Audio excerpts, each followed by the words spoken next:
On April 2, 2025, the peaceful town of Frisco, Texas was shaken by a tragic incident when the bully got put down that unfolded at David Kuykendall Stadium.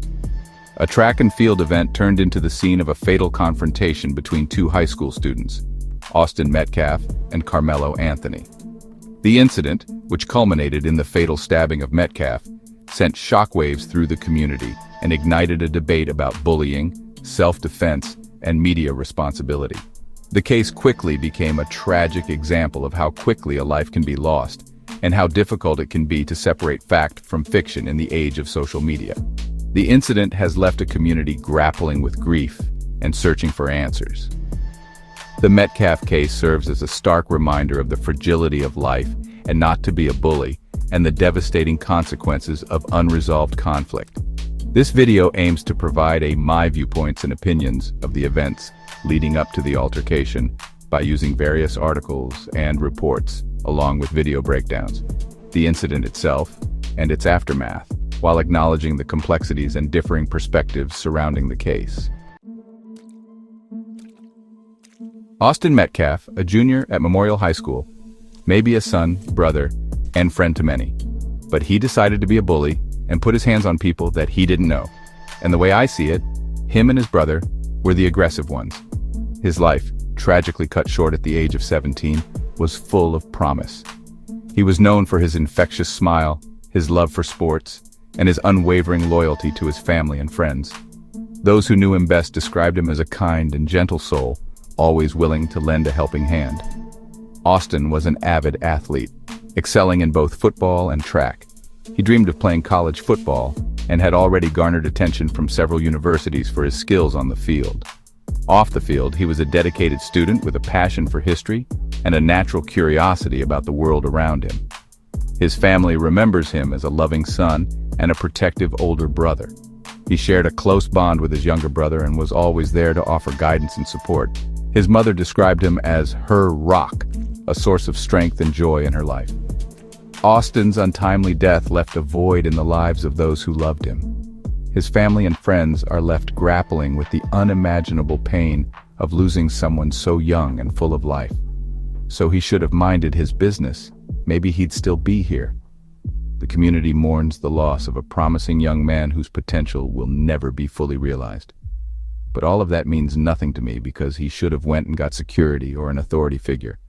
And he would have never put his hands on Karmelo Anthony and assault him along with his brother. He would have never got stabbed in the chest in self-defense. Because if this was a malicious stabbing, I'm pretty sure it would have been more than one stab wound. Karmelo Anthony just did what anyone else would have done. As the investigation into Austin Metcalf's death progressed, a more complicated narrative began to emerge, one that extended beyond the events of that fateful day at the stadium. Allegations of bullying surfaced, painting a picture of long-standing tensions between Austin and Karmelo Anthony. Other reports said that they didn't know each other.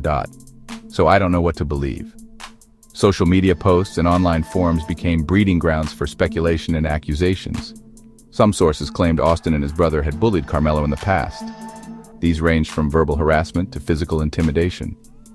The validity of these claims remains unclear, but I'm also hearing reports that these Metcalf's boys were known bullies, but I have yet to confirm that, but I believe it's true. However, the allegations introduced a new layer of complexity to the case. It raised questions about the role of bullying in the events leading up to the altercation. It also sparked a debate about the responsibility of schools and parents in addressing bullying. Section 4. The day of the incident. A confrontation turns deadly. The day of the incident began like any other track meet, with the air abuzz with excitement and anticipation. Athletes from various schools gathered at David Kuykendall Stadium, ready to showcase their skills and compete for glory. Among them were Austin Metcalf and Karmelo Anthony, two young men whose paths would tragically intersect that afternoon. Accounts of what transpired between Austin and Karmelo vary, with conflicting narratives emerging from witnesses and those claiming to have inside information. According to some witnesses, Austin approached Karmelo, who was sitting under the Memorial High School tent, and tried to force him to move in, which he had no call to do that again.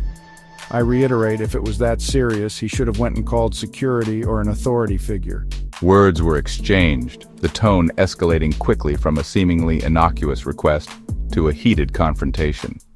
One witness reported seeing Austin grab Karmelo after he was warned not to touch him. So why did Austin and his brother approach Karmelo? Why didn't they call security? None of these white supremacist trolls and buck dancers can answer that.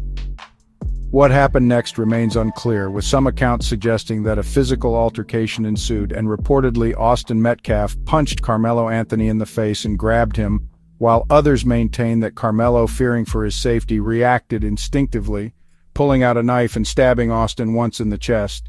The chaos and confusion that followed the stabbing were palpable. Screams filled the air as onlookers watched in horror. Medical personnel rushed to Austin's side, desperately trying to stabilize him, but their efforts proved futile. He was transported to a nearby hospital where he was pronounced dead a short time later, and he found his way to the other side.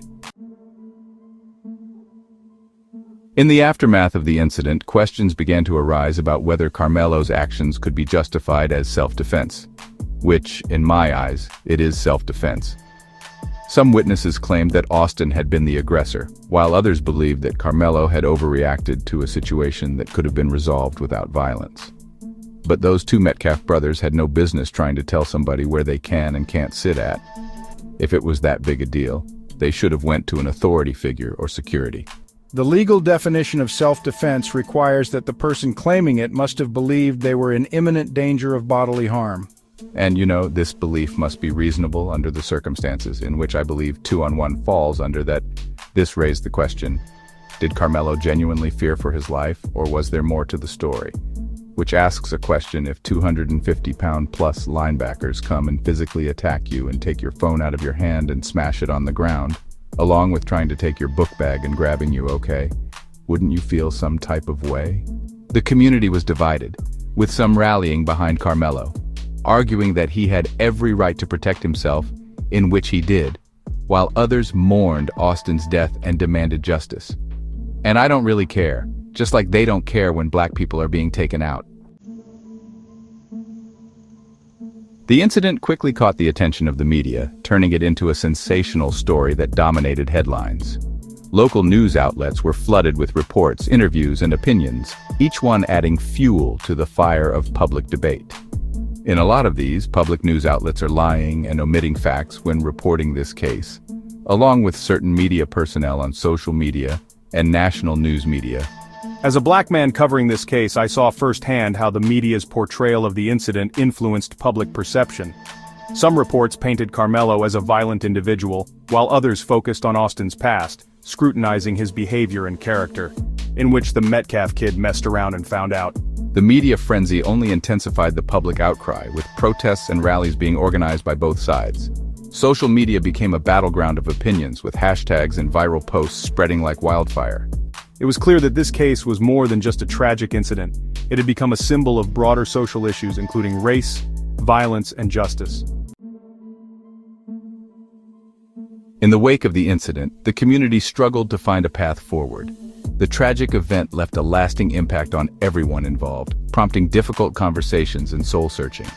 As a community member, I can tell you that this incident forced us to confront some uncomfortable truths about the media and society. When a black person defends themselves because PC people thinks this is still Jim Crow. We had to ask tough questions about how we handle conflict, which is we are not our grandparents or the baby boomer generation.